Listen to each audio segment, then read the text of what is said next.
सुधांशु जी जवाब दीजिए।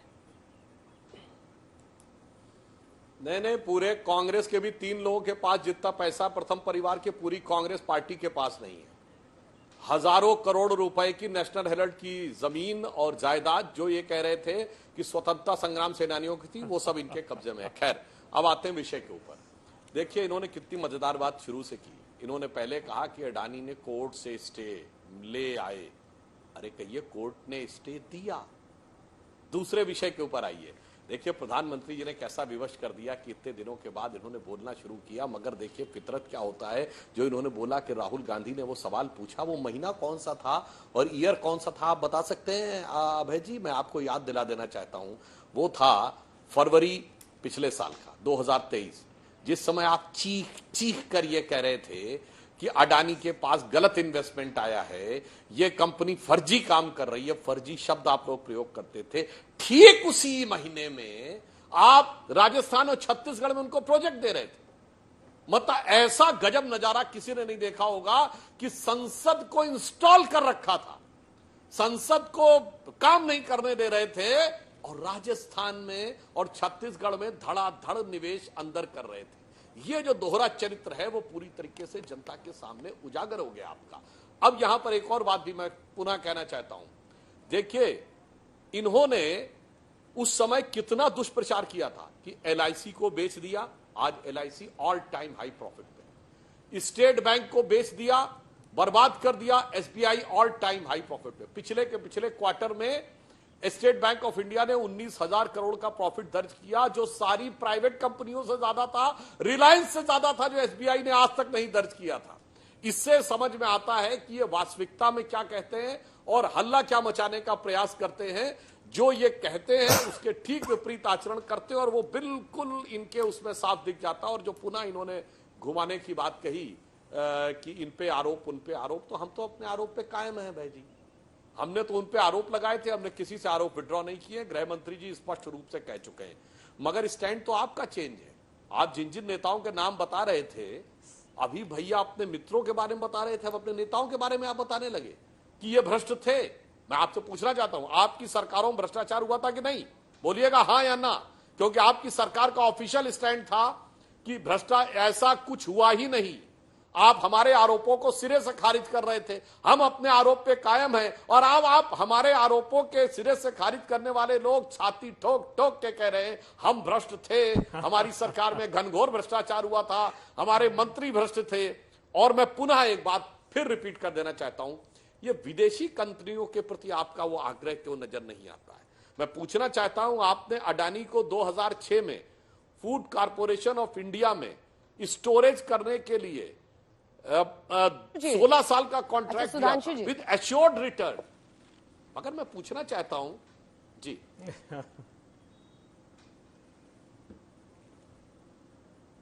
मेरा सवाल यह है कि आप लोगों का आरोप क्या है? आज प्रधानमंत्री ने जो कहा अडानी अंबानी से क्या लिए हैं, पैसे लिए हैं, आरोप क्या हमारा है? आरोप ये है। तो क्या आरोप लगा रहे हैं कांग्रेस पे? हाँ, मैं बता रहा हूं, मैं अपना आरोप एकदम सब्सटेंशिएट के देता हूं। इनका एकमात्र उद्देश्य रहता है कि भारतीय अर्थव्यवस्था को नुकसान पहुंचाया जाए। हिंडनबर्ग ने शॉर्ट टर्म सेलिंग की और उसकी रिपोर्ट को जैसे तमाम अखबार में आर्टिकल आते चला जाता, मगर इन्होंने हल्ला मचाया जिसकी वजह से शेयर मार्केट धड़ाम से गिरा। हिंडनबर्ग ने सैकड़ों करोड़ रुपए कमाए। उस पर अमेरिका की अदालत में रोक लग गई कि वो कोई रिपोर्ट नहीं लिखेंगे। मैं दर्शकों के लिए बता देना चाहता हूं शॉर्ट टर्म सेलिंग क्या होती कि मैंने आज शेयर खरीदा और मैं इसको बेचूंगा 10 दिन के बाद और मुझे आज ही की डेट का रेट मिलेगा। अगर 10 दिन के बाद मार्केट गिर गया तो मेरी चांदी, कंपनी का नुकसान, और अगर 10 दिन के बाद मार्केट उठ गया तो मेरा नुकसान और कंपनी का फायदा। उन्होंने पहले शेयर खरीदा, उसके बाद रिपोर्ट लगाई और रिपोर्ट लगाने के बाद कांग्रेस ने हल्ला मचाया, आग लगाई, शेयर मार्केट नीचे गिरा और हिंडनबर्ग ने करोड़ों रुपए कमाए। इसलिए अमेरिका की अदालत ने उस पर प्रतिबंध लगा दिया कि अगर आप शॉर्ट सेलिंग करेंगे तो आप रिपोर्टें नहीं लिख सकते। यानी आप पत्रकार और व्यापारी दोनों एक साथ नहीं हो सकते। ये उस षड्यंत्र में हिस्सेदार बनके और मैं इसीलिए पुनः कह रहा हूं, अगस्ता वेस्टलैंड के साथ ये खड़े होते हैं, हॉविट्जर के साथ ये खड़े होते हैं, बोफोर्स के साथ ये खड़े होते हैं, यूनियन कार्बाइड के साथ ये खड़े होते हैं, बीबीसी के साथ ये खड़े होते हैं, हिंडनबर्ग के साथ ये खड़े होते हैं, हर विदेशी कंपनी के साथ खड़े होते हैं और भारत की अर्थव्यवस्था में समस्या झूठ और भ्रम के आधार पर फैलाने का प्रयास करते हैं। यह हमारा आरोप।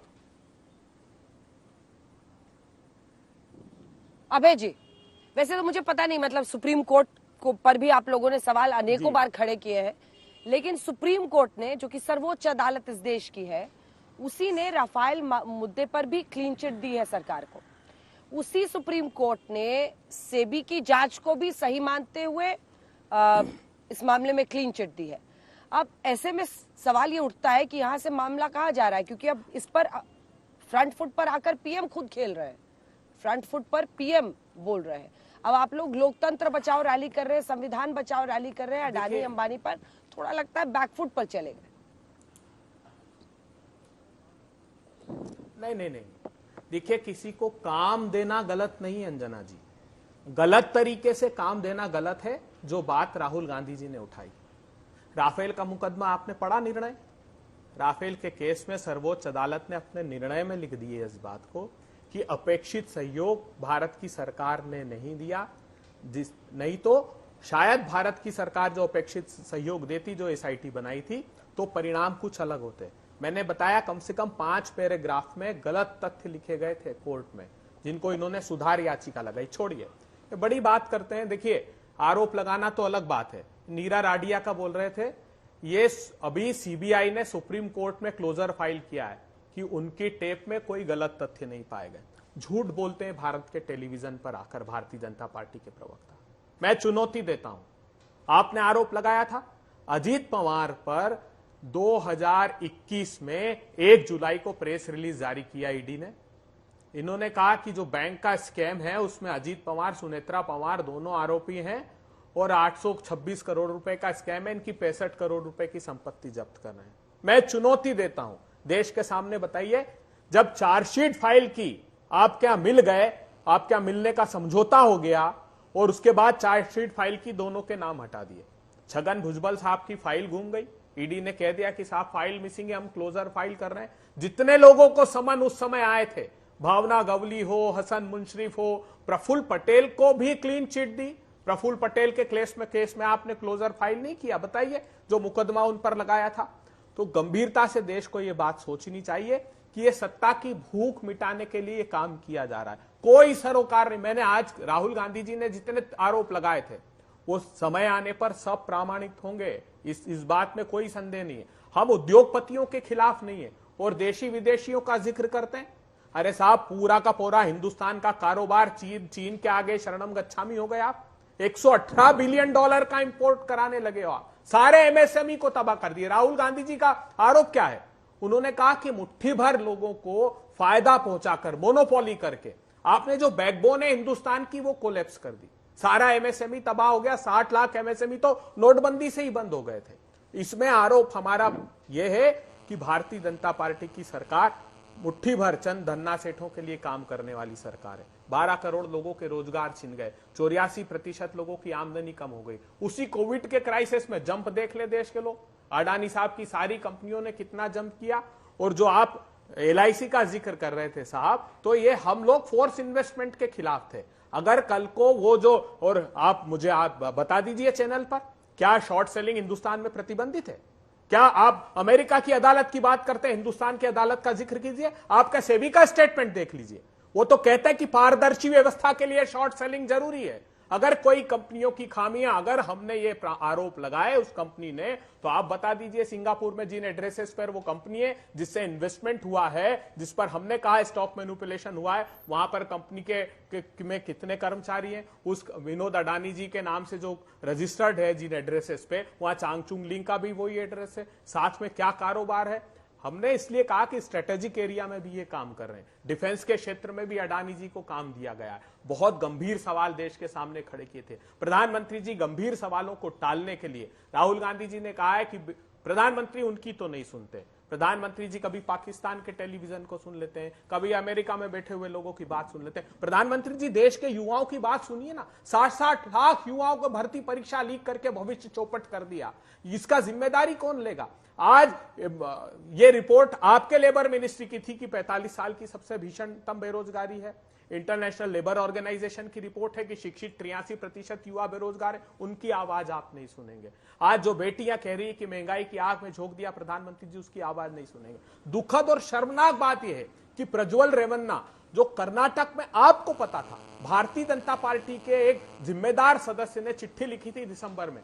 वो कह रहा है गृह मंत्रालय को, प्रधानमंत्री जी को, हमारे प्रदेश अध्यक्ष को बताया था कि 2000 से 2900 तक ऐसा प्रतीत होता है इसको देखकर पेन ड्राइव को कि यह बलात्कार किया गया है। उस आदमी को टिकट दिया गया और पीठ थपथपाई और कहा कि उसके अकाउंट में जो वोट जाएंगे वो मुझे ट्रांसफर होंगे। प्रधानमंत्री जी, इससे ज्यादा दुखद बात सुधांशु जी अब जवाब इस दीजिए। देश का गौरव जो पहलवान बेटियां हैं जिन्होंने मेडल लेकर आई, उनको तिल तिल तड़पा तड़पा कर मारा गया। देश के किसानों को रोन दिया गया, तब भी आपने संज्ञान नहीं लिया। लेकिन कभी पाकिस्तान का संज्ञान, ठीक है, अब जवाब सुनिए, अब जवाब सुनिए सर, अरे जवाब सुनिए ना सर, जवाब सुनिए, जवाब सुनिए।